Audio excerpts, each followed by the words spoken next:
welcome to NiP Gaming Official. We're sitting here with Robin Johansson. I'm flattered that you got the time because of busy practice schedule.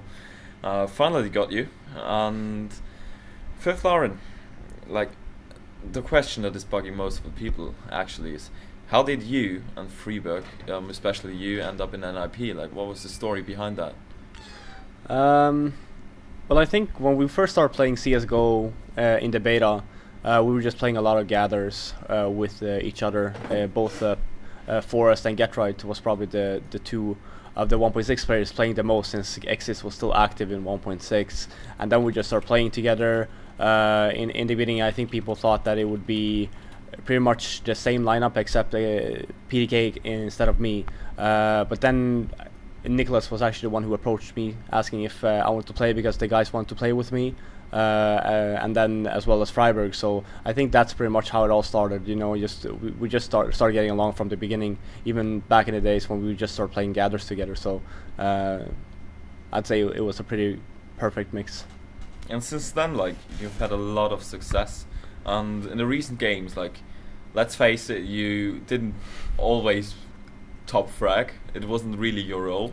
You bring mostly other stuff to the team, but in the recent games you stepped it up. You were topping the scoreboard. You were getting insane and ridiculous frags all the time. So, like, did you adapt, like, to another playstyle, or did you just pull off your usual thing and were more confident in it? I think it's like, yeah, more confidence as well. But I think one of the main things is that I actually haven't played with the op so much in the previous, or in the past matches. Like before, I only, you know, every single map I try to pick up the op, and obviously, like, I'm not a top opper at this stage, and I know that myself as well. So it's always nice to know for myself as well that, you know, I can pick up the rifle and I can actually go and frag if I want to as well. So that's why I always feel a little bit more confident when I play with the rifle instead of the op. But I'm hoping that's going to change. Like, I practice with the op a lot. I play with the op on certain maps as well. So hopefully in time that will change. So, like, speaking of the changes in general, like NiP, Ninjas in Pyjamas, like the CSGO team is from the very start and the very beginning stood there, and like it was all the same team. Like, all the time you didn't have any roster changes instead of other teams that have plenty of them and still going on. So, like, what is the glue that holds you together? I think it's friendship. I think that's the main thing. Like, we're all very close with each other, and we get along really well. And I think that's one of the things that people seem to miss when they start discussing, like, oh, you know, they need to swap a player, or they need to do this and they need to do that. No, like, the thing is, you need to keep in mind that, you know, this is a team game. You need to get along with your teammates. That's the most important thing, and you need to have fun with your teammates as well. And I think that when you keep on switching players, instead of, for example, being as balanced as you can possibly be, and, you know, you keep on getting the good scores, you might switch a player, and, for example, that player might not get along with the rest of the team, and then all of a sudden you have an infinite loop of just, like, for example, changes, frustration, and, you know, so on. So I think that's the main thing.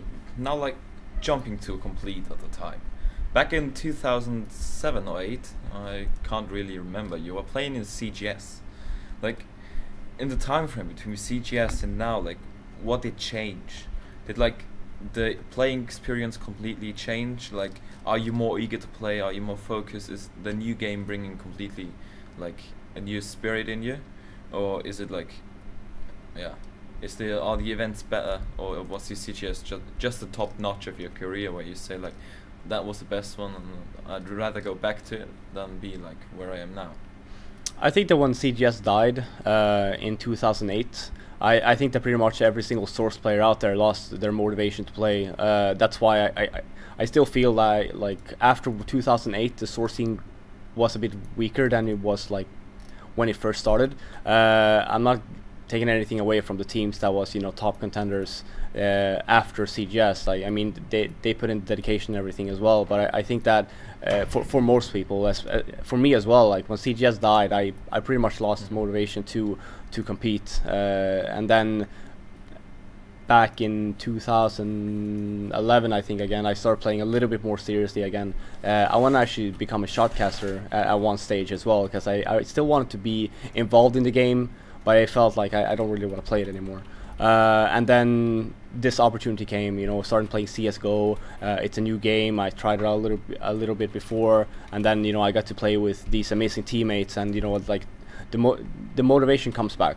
That's the main thing. I think I can speak for a lot of people when I say, like, let's say you have a team for a long time, or let's say you just played for fun for a long time, and then you get a chance to compete with the best in the world, you know, and with players like these, you know, like of course you're gonna have motivation to come in and, you know, play and practice your best. Like, I'm looking back at the whole career here, the whole time you spent in the esports scene and in CS in general, what was your most memorable moment? I think I have a lot. I think it's really hard to say, like, point out one specific thing to, you know, oh yeah, this is the most amazing thing that I've ever had, or whatever. You know, I think just by naming top 3, for example, I think one of them would be to be drafted in CGS. That was a huge thing for me. And then obviously joining NiP Gaming is also another thing. And then the third one is obviously the winning streak that we had. I think that I don't think anyone's going to be near that record, and I'm really proud of the guys, and proud of, like, the whole organization for being able to do, or, you know, to do such an accomplishment. So what does NiP in general mean for you? Family, friends. It's yeah, NiP is awesome. Like, I've known the people. I know Nicholas, one of the guys running NiP for a very long time. He's always been like a, you know, like a close friend of mine, as well as Freiberg. I've known him for a very long time as well, and then I got to know these guys as well, and, you know, they're all great. I can't really say anything bad about them. There's really nothing to say. So NiP, yeah, it's friendship, family. Okay, then I thank you for your time, and I hope you're gonna enjoy the next days and keep up the practice, as well as do good at DreamHack. And the last words are for you. Thanks. I just want to thank everyone, friends, family, all the fans, obviously, NiP management, Nicholas, Emil, Anton, and obviously thanks to our great sponsors.